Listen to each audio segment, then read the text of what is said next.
Good morning students. From the section number 4 already we have studied three topics. The topic number 1 was the summary writing. The topic number 2 was do schools really kill activity, right? That is mind mapping. And the third topic was note making. All these topics were studied online during the online session. Okay, now today we are going to learn the next topic, that is statement of purpose from the section number 3. See on the page number 153. Into the old syllabus there was a topic by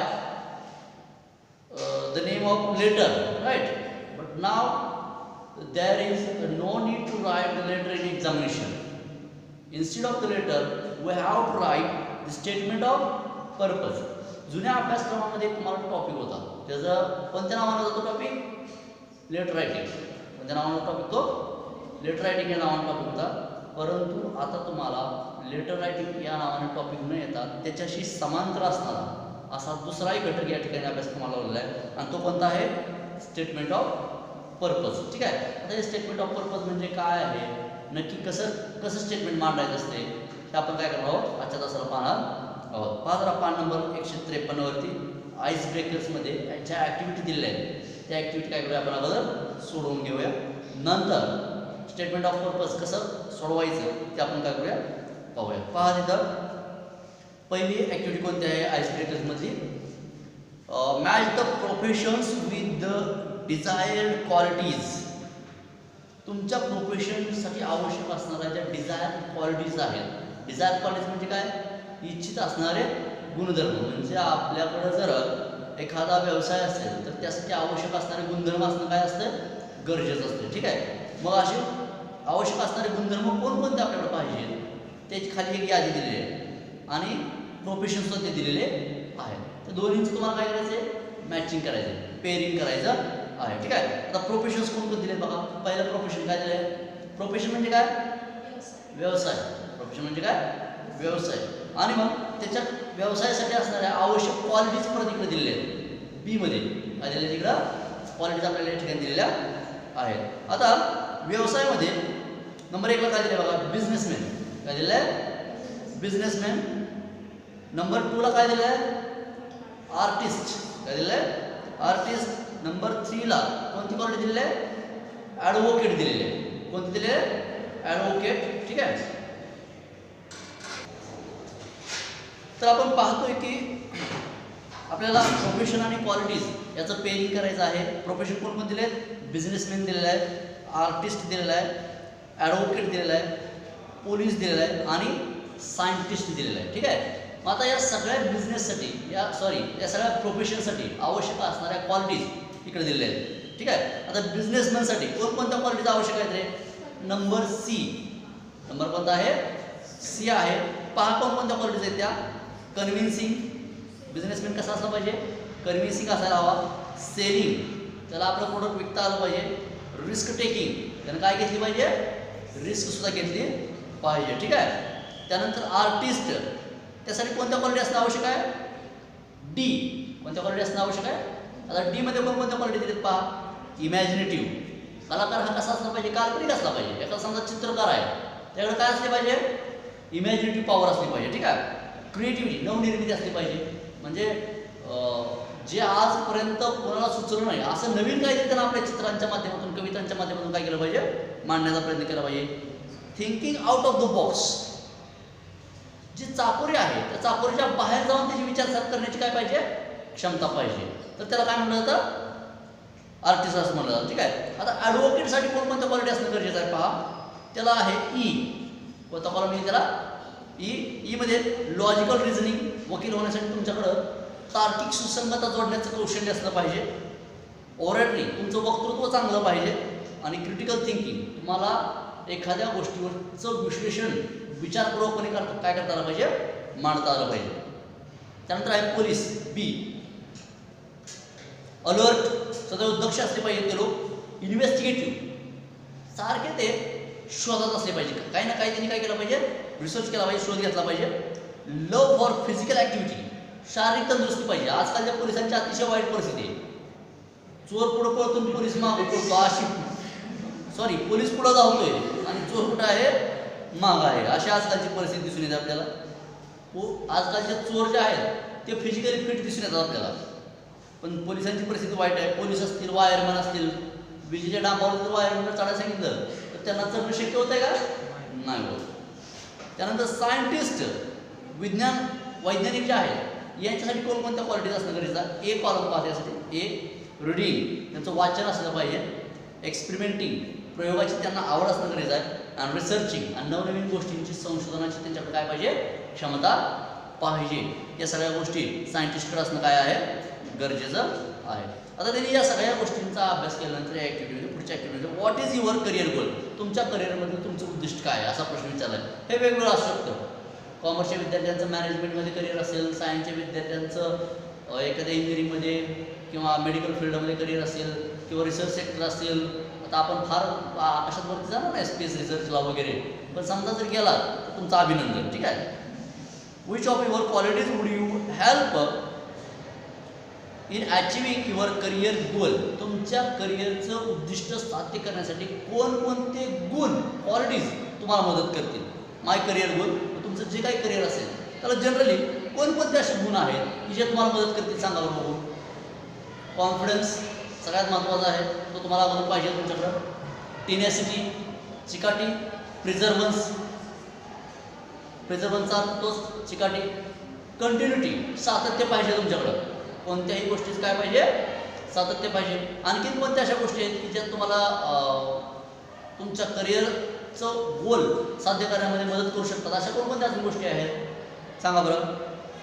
तुमची mental fitness असणं गरजेचं आहे, बरोबर आहे का. आणखीन शारीरिक क्षमता असणं गरजेचं आहे. 4-4, 5-5 तास अभ्यास करायचा म्हटल्यानंतर शरीर तंदुरुस्त नको का, आणि मनसुद्धा कसं पाहिजे, तंदुरुस्त पाहिजे, बरोबर आहे का. तर या गोष्टी सगळ्या काय होतील, साध्य होऊ शकतील. त्यानंतर शेवटची ॲक्टिव्हिटी काय आहे पहा. List the obstacles which might hamper in achieving your goals in life. आता अशा काही अडचणी तुम्हाला इथं शोधून काढायच्या आहेत, ज्या अडचणी काय करतात, तुमच्या गोलवरती हॅम्परिंग करतात, तुम्हाला तुमचं उद्दिष्ट प्राप्त करण्यापासून रोखत असतात, थांबवत असतात. One is done for you, एक तुमच्यासाठी करून दाखवलेलं आहे. ते काय, लॅक ऑफ प्रॉपर गायडन्स, तुम्हाला योग्य ते मार्गदर्शन मिळत नाही. आता तुम्ही कितवीला आहात, 12वीला आहे, बरोबर आहे. आता 12वी नंतर एक्झॅक्टली तुम्ही काय करायचं याचं मार्गदर्शन तुम्हाला आजपर्यंत प्रॉपररित्या भेटलंय का. आम्ही शिक्षक येतो, तुम्हाला वर्गात शिकवून जातो, पण कधी आम्ही शिक्षकांनी जर तुम्हाला असं प्रॉपरली सांगितलंय बाबा तुम्ही हे करा, या क्षेत्रामध्ये तुम्हाला भरपूर संधी आहे, एवढ्या प्रकारचे कोर्सेस. आपल्याला कोर्सेस किती माहिती, आपल्याला माहिती 12वी कॉमर्स पास झालं, BCom, बरोबर आहे. आणि 11-12 सायन्स पास झालं की 5 इंजिनिअरिंगच्या branches, B pharmacy, D pharmacy, नीटची एक एक्झाम दिली, JEEची एक्झाम दिली, आपल्या मर्यादा संपल्या. याच्या परिणाम इंजिनिअरिंगच्या तब्बल 240च्या आसपास ब्रँचेस आहेत. इंजिनिअरिंगचे किती ब्रँचेस आहेत, तब्बल 240च्या आसपास ब्रँचेस आहेत. आपण त्याचा कधी विचारही करत नाही, लक्षात घ्या. मॅनेजमेंटचे कोर्सेस 12वी झाल्यानंतर पुष्कळ प्रमाणात कोर्सेस उपलब्ध आहेत, पुष्कळ. ICA सारखा कोर्स आहे, इंडस्ट्रियल कम्प्युटर अकाउंटंट नावासारखा, आरामात तुम्हाला 20-25 हजार रुपये नोकरी पुण्यात उपलब्ध करून देतो. 12वी झाल्यानंतर जर तुम्ही तो कोर्स केला तर 20 ते 25 हजार रुपयांची नोकरी तुम्हाला सहजरित्या उपलब्ध करून देऊ शकतो. हे विविध कोर्सेस जे आहेत हे तुम्हाला प्रॉपर गायडन्स नसल्यामुळे माहीत होत नाही, लक्षात राहा. तशी प्रॉपर गायडन्सची काय आपल्याला गरज असते, त्याची आपल्याकडे कमतरता पडते. हा आपल्या करिअर घडवण्यामध्ये किंवा आपल्या जीवनाचं उद्दिष्ट साध्य करण्यामधला प्रमुख अडथळा आहे. मग अशा अजून कोणकोणते अडथळे आहेत, लॅक ऑफ कॉन्फिडन्स, आत्मविश्वासाची कमतरता असणं. अजून कोणकोणत्या गोष्टी असतात, लॅक ऑफ ट्रेनिंग, आपल्याला ट्रेनिंगच मिळत नाही प्रॉपर. समजा तुम्हाला अकाउंटंट म्हणून काम करायचं आहे, पण तुमचा टॅलीचा कोर्स झालेला नसतो, आणि जरी झालेला असला तर तो कोणता असतो, 5.0, 6.0, आता 7.4 आला आहे. 4 आहे का 5 आहे, किती आहे, 7.2, 3, 4 ॲडव्हान्स वर्जन येत गेले त्याचे टॅलीचे सुद्धा, बरोबर आहे. पण आपण अजूनही टॅली म्हणजे काय ही कन्सेप्टच आपल्या 12वीच्या मुलांना माहीत नसते किंवा क्लिअर झालेली नसते. त्याचं अकाउंटसी क्षेत्रामध्ये अतिशय अनन्यसाधारण महत्त्व आहे, लक्षात घ्या. ठीक आहे. पुढं झिरो एक्नॉलेजमेंट, आपलं जे एक्नॉलेजमेंट असते ते झिरो असते. फेअरली फॅमिली अपोजिशन, सगळ्यात मोठा अडथळा पहा आपल्या करिअर गायडन्समधला किंवा करिअर अचिव्हमेंटमधला. आपलं उद्दिष्ट साध्य करत असताना आपल्याला सगळ्यात जास्त विरोध कोणाचा होत असेल तर कोणाचा होतो, तो आपल्या कुटुंबाचा होत असतो. आपलं कुटुंब सतत आपल्या विरोधात असतं. आपण जर म्हणलं बाबा मला पुण्याला एखादा चांगला कोर्स करायला जायचं आहे, अजिबात जायचं नाही, पहिला तो तिथून घातला जातो. बरं ते का घालतात? त्यांचं चुकीचं नसतंय. आपली लहानपणापासून गुन्हा बघितलेली असते त्यांनी. आपण काय किती तळमळी शिकतोय, किती चांगला अभ्यास करतोय, किती आपला अभ्यासाचा इंटरेस्ट आहे, ह्या सगळ्या गोष्टी त्यांनी काय केल्या असतात लहानपणापासून पाहिलेल्या असतात. त्यामुळे ते आपल्याला मॉरली काय करत आहेत, सपोर्ट करत आहेत. जे खरंच मुलं लहानपणापासून क्युरियस असतात, जिज्ञासू असतात, अभ्यासू असतात, त्या मुलांना त्यांचे पालक सपोर्ट करतात. लक्षात घ्या, त्या मुलांच्या पाठीमागे त्यांचे पालक खंबीरपणे उभा राहतात. ते जे मुलं, काही मुलं असे असतात ब्रिलियंट असतात, वर्गात हुशार असतात. आता आपल्याकडं 11वी कॉमर्सला 90% 92% मुलींची ॲडमिशन कॉमर्सला आहे. 90% 92% मुलींची ॲडमिशन कशाला आहे, कॉमर्सला आहे. मग त्यांचे पालक त्यांना जबरदस्ती करू शकले असते तुम्ही सायन्सला घ्या म्हणून, परंतु तरीसुद्धा त्यांचे पालक त्यांच्या पाठीमागं एवढे मार्क्स पडून सुद्धा कसे उभं राहिलेत, ठाम उभं राहिलेले आहेत. का? कारण त्यांचा त्यांच्या पाल्यावरती काय आहे, विश्वास आहे. आपण आपल्या पालकांना विश्वास अगोदर प्राप्त करून दिला पाहिजे. लक्षात घ्या, मग ते आपल्या पाठीमागे काय होते, ठामपणे उभा राहतील. ठीक आहे, हे झाल्या सगळ्या ॲक्टिव्हिटी स्टेटमेंट ऑफ पर्पजच्या. ठीक आहे, आता पुढं बघा, turn on the page 154 statement of purpose. सगळ्यात अगोदर आपण ही कन्सेप्ट क्लिअर करून घेऊया की what is a statement of purpose. Statement of purpose ही नक्की काय कन्सेप्ट आहे हे अगोदर समजून घेऊया आपण. ठीक आहे, स्टेटमेंट ऑफ पर्पज नक्की काय आहे एक्झॅक्टली. म्हणजे आता याच्या अगोदर आम्ही तुम्हाला सांगितलं की तुम्हाला 12वीच्या परीक्षेसाठी लेटर रायटिंग होतं, बरोबर आहे. पण आता लेटर रायटिंग दिलेलं नाही, त्याऐवजी आपल्याला काय द्यायचं आहे, स्टेटमेंट ऑफ पर्पज द्यायचं आहे. सरळ अगोदर तुम्हाला मी एका शब्दात कन्सेप्ट क्लिअर करतो की तुम्हाला जर इथून पुढे एखाद्या विद्यापीठामध्ये प्रवेश मिळवायचा असेल तर त्या प्रवेश मिळवत असताना तुम्हाला जे ॲप्लिकेशन द्यावं लागतं त्याच्याबरोबर तुम्हाला स्टेटमेंट ऑफ पर्पज द्यावं लागतं. आणि स्टेटमेंट ऑफ पर्पज म्हणजे तुम्हाला त्या विद्यापीठामध्ये का प्रवेश पाहिजे, तुमचा भूतकाळ काय आहे, तुम्ही अकॅडमिक काय काय आजपर्यंत अचिव्हमेंट्स केलेले आहेत, म्हणजे 10वीपर्यंत तुम्हाला किती मार्क्स होते, 12वीला किती मार्क्स पडले आहेत, इतर अचिव्हमेंट्स काय काय तुमच्या खेळातल्या, वक्तृत्वातल्या, निबंधातल्या, शाळेच्या जीवनातल्या इतर अचिव्हमेंट्स काय काय, तुमचं यश तुम्ही काय काय मिळवलं आहे, तुमचं फॅमिली बॅकग्राऊंड काय आहे, तुमची विचारसरणी काय आहे, त्यानंतर तुमचं पुढचं भविष्याचं टार्गेट काय आहे, तुम्हाला त्याच महाविद्यालयामध्ये किंवा त्याच युनिव्हर्सिटीमध्ये कशासाठी प्रवेश पाहिजे, तो पर्टिक्युलर कोर्सेस तुम्ही का निवडताय. समजा तुम्हाला MBAला प्रवेश पाहिजे तर तुम्ही MBAच का सिलेक्ट केलं आहे, तुमचं उद्दिष्ट काय आहे, MBA क्षेत्रावर तुमची आवड कशी निर्माण झाली, या सगळ्या गोष्टींचा स्टेटमेंट ऑफ पर्पजमध्ये काय आला पाहिजे, उल्लेख येत असतो. लक्षात घ्या, आता हे एसे टाईप आहे, हे कसं काय असतं, एसे टाईप द्यायचं असते तुम्हाला. हे सगळं तुम्ही त्या विद्यापीठाला काय करायचं असतं, लेखी स्वरूपात स्टेटमेंट तुमचं लिहून द्यायचं असते. आणि मग ते विद्यापीठ ठरवतं की तुम्हाला प्रवेश द्यायचा का नाही, ते त्याला काय म्हणलं गेलं, स्टेटमेंट ऑफ पर्पज असं म्हणलं गेलेलं आहे. ठीक आहे, पहा, what is a statement of purpose. Statement of purpose it is called in short as a SOP. त्याला थोडक्यात काय म्हणलेलं आहे, SOP असं म्हणलं गेलेलं आहे. Is an application. Statement of purpose काय आहे, ॲप्लिकेशन आहे. लेटर सारखं ते एक ॲप्लिकेशन आहे मेड टू अ युनिव्हर्सिटी. कोणाला दिलेलं ॲप्लिकेशन आहे, विद्यापीठाला. कोणाला दिलेलं ॲप्लिकेशन आहे, विद्यापीठाला दिलेलं ॲप्लिकेशन आहे to seek admission to a particular course. एखाद्या विशिष्ट कोर्सला आपल्याला ज्यावेळेस प्रवेश घ्यायचा असतो त्यावेळेस आपण जे विद्यापीठाला ॲप्लिकेशन देतो ते दिलेलं ॲप्लिकेशन म्हणजे काय आहे, स्टेटमेंट ऑफ पर्पज आहे. ठीक आहे, it is an easy which describes you as a person, your aims and ambition. It is an essay. हा एक एसे असतो ज्याच्यामध्ये कशाचं वर्णन केलं असतं, यू ॲज अ पर्सन, एक व्यक्ती म्हणून तुमचं स्वतःचं वर्णन असतं. म्हणजे तुम्हाला कोणते छंद आहे, तुमचे अचिव्हमेंट्स काय आहे, तुमचं यश काय, even what are your failures are also described in this statement of purpose. तुमचं अपयश सुद्धा काय करायला पाहिजे, तुम्ही याच्यामध्ये मांडायला पाहिजे. लक्षात आलं, because sometimes failure can be your motivation. अपयश सुद्धा काय काय लोकांना काय मिळत असते, मोटिवेशन मिळत असते. ते सुद्धा तुम्ही या ठिकाणी मांडणं गरजेचं आहे. ॲज अ पर्सन तुमचं यथोचित वर्णन त्या ठिकाणी असणं गरजेचं आहे. युअर एम्स अँड ॲम्बिशन, तुमचं उद्दिष्ट काय आहे, तुमचं टार्गेट काय आहे, तुम्ही भविष्यात काय करू शकता, इच्छिता, या सगळ्या गोष्टीचा उल्लेख याच्यामध्ये असतो. It speaks about your journey of life. तुमचा जीवनाचा जो सगळा प्रवास आहे तो याच्यात मांडलेला असतो. मी मग सांगितलं तुम्हाला, इयत्ता पहिलीपासून 10वीपर्यंतचा 12वीपर्यंतचा जो सगळा तुमचा अकॅडमिक प्रवास आहे तो सगळा याच्यामध्ये काय केलेला असेल, मांडलेला असेल. And the qualities you have nurtured in the process. आणि दरम्यानच्या दरम्यान तुमच्यामध्ये जे गुण तुम्ही जोपासलेले, nurture means to preserve, to cherish, जतन करणे.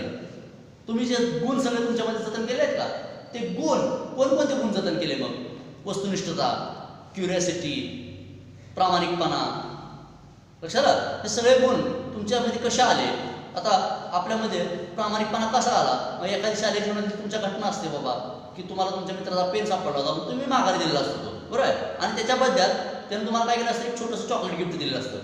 त्या चॉकलेटचा आनंद खूप मोठा असतो आणि तिथून पुढं तुमच्या मनामध्ये प्रामाणिकपणा हा जो गुण आहे तो इतका दृढ रुजलेला असतो की तुमच्या आयुष्यात कधीही परत तो गुण तुमचं साथ सोडत नाही. लक्षात घ्या, असे छोटे छोटे प्रसंग असतात, पण जीवनातली मोठमोठी मूल्ये जी आहेत ती तुमच्या उद्देश रुजवत गेलेली असतात. हे प्रसंग अगदी छोटा आहे. एक मित्राचा पेन तुम्हाला सापडला, तुम्ही त्याला दिला, त्याने एक 8 आण्याचं 50 पैशाचं चॉकलेट तुम्हाला दिलेलं असतं, पण त्या 50 पैशाचं चॉकलेट जीवनाचा सगळ्यात मोठं मूल्य तुमच्यामध्ये काय करत असतो, रुजवत असतो. अशा अनेक गुण असतात. म्हणजे हे प्रसंग असे तुम्हाला काय काय काय करता आलं पाहिजे, त्या स्टेटमेंट ऑफ पर्पजमध्ये एक्सप्लेन करता आलं पाहिजे.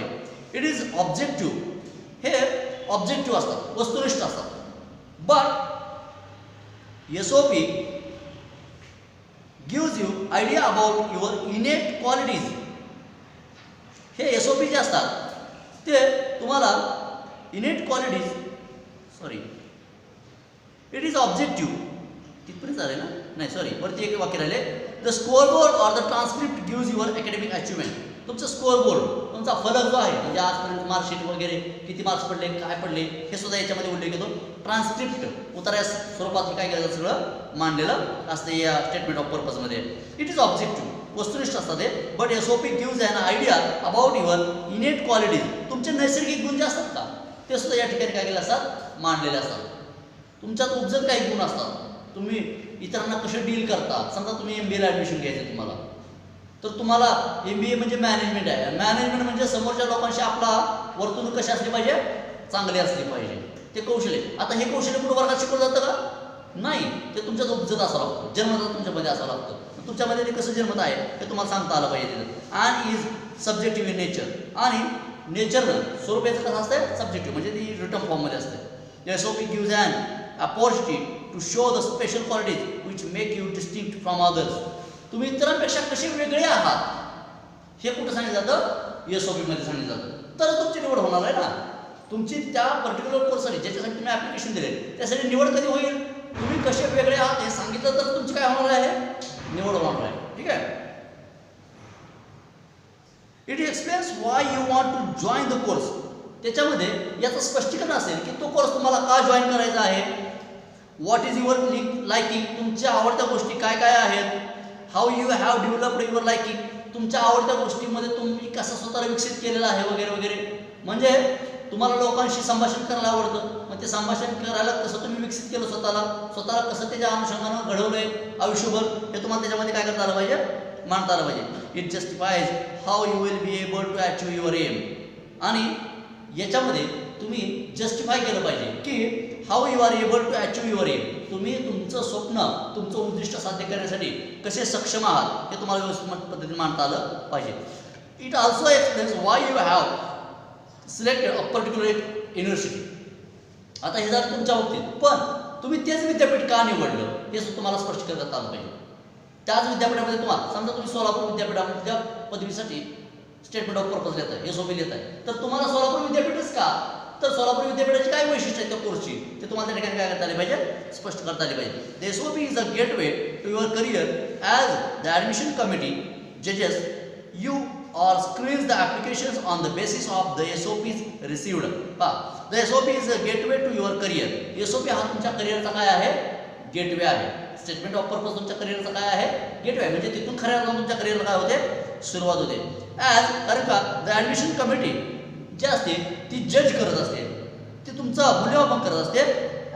You or screens the application on the basis of the SOP received. आणि ती कशा जोरावरती करत असते ॲप्लिकेशन, जे तुम्हाला किंवा तुमचं परीक्षण कशा जोरावरती करत असते, तुमचं जे SOP त्यांच्याकडे गेला असतो त्याच्या जोरावरती ती काय करत असते, तुमचं परीक्षण. म्हणजे तुमच्या अंगी कोणते गुण आहेत, कोणते दोष आहेत, तुम्ही त्या डिग्रीसाठी पात्र आहात का नाही, हे सगळं तुम्ही दिलेल्या SOPच्या आधारावरती काय करत असते, ती ॲडमिशन कमिटी ठरवत असते. Hence it is a very important document. त्यामुळं SOP हे अतिशय महत्त्वाचं काय आहे, डॉक्युमेंट आहे. The SOP for undergraduate, postgraduate and doctorate levels would be different. SOP वेगवेगळ्या कारणासाठी लिहिली जाते. अंडर ग्रॅज्युएट स्टुडंटसाठी लिहिली जाते, त्यानंतर पोस्ट ग्रॅज्युएट सुद्धा लिहितात आणि त्याचबरोबर डॉक्टरेट लेवलचे विद्यार्थी सुद्धा काय करत असतात, लिहित असतात. अंडर ग्रॅज्युएट म्हणजे कोणते आले, बीकॉमचे विद्यार्थी थोडक्यात, बरोबर आहे. पोस्ट ग्रॅज्युएट मध्ये कोणते आले, एमकॉमचे. सायन्स फॅकल्टीला म्हटलं तर बी आणि एमई त्याचे विद्यार्थी झाले. पोस्ट ग्रॅज्युएट म्हणजे कोणते झाले, एमई झाले. आणि अंडर ग्रॅज्युएट म्हणजे कोणते झाले, बीईचे झाले. लक्षात, ते विद्यार्थी झाले. आणि डॉक्टरेट लेवल म्हणजे कोणते विद्यार्थी झाले, डॉक्टरेट लेवल संशोधन करतात का विद्यार्थी, ते झाल्यानंतर पीएचडी वगैरे जे करणारे विद्यार्थी असतात का, त्या लेवलवरती. म्हणजे या सगळ्या क्षेत्रामध्ये काय केलं जातं, एसओपी लिहिलं जातं किंवा दिलं जातं. SOP differ according to the requirement. गरजेनुसार एसओपी कशी असते, वेगवेगळी असते. इंजिनिअरिंग करणाऱ्या विद्यार्थ्यांची एसओपी वेगळी असेल. एमबीए करायचे त्याला विद्यार्थी, समजा एमबीए करणाऱ्या विद्यार्थ्यांची एसओपी कशी असेल, वेगळी असेल. बरं समजा तो कॉमर्सचा विद्यार्थी, त्याला एमबीए करायचे किंवा बीसीए करायचे, एमबीएची एसओपी कशी असेल, वेगळी असेल. आणि बीसीएचे विद्यार्थी एसओपी कशी असेल, वेगळी असेल. सायन्सचा विद्यार्थी, त्याला बी फार्मसीला ॲडमिशन घ्यायचे, त्याची एसओपी कशी असेल, वेगळी असेल. आणि इंजिनिअरिंग करायची, त्याची एसओपी कशी असेल, वेगळी असेल. म्हणजे कोर्सनुसार एसओपी कशी असते, वेगवेगळी असते. स्टेटमेंट ऑफ पर्पज वेगवेगळे असते. The number of words in which an SOP is written is also different for different universities. त्याचबरोबर वेगवेगळ्या विद्यापीठांसाठी वेगवेगळ्या पद्धतीने काय केली जाते, एसओपी प्रेझेंट केली जाते किंवा दिली जाते. At this level when you would pass your standard 12th examination, ज्यावेळेस तुम्ही 12वीची परीक्षा पास व्हाल अँड राईट पर्सनल स्टेटमेंट, आणि तुमचं पर्सनल स्टेटमेंट म्हणजे तुमची स्वतःची एसओपी ज्यावेळेस तुम्ही लिहाल to the universities for admission to undergraduate course. कोणत्या कोर्ससाठी, अंडर ग्रॅज्युएट कोर्ससाठी म्हणजे डिग्रीसाठी, पदवीसाठी. You should follow the format given below. त्यावेळेस तुम्हाला खाली दिलेला जो फॉर्मॅट आहे तो फॉर्मॅट काय करावा लागेल, फॉलो करावा लागेल. त्या फॉर्मॅटमध्ये तुम्हाला काय करावं लागेल, तुमची एसओपी लिहावी लागेल. ठीक आहे.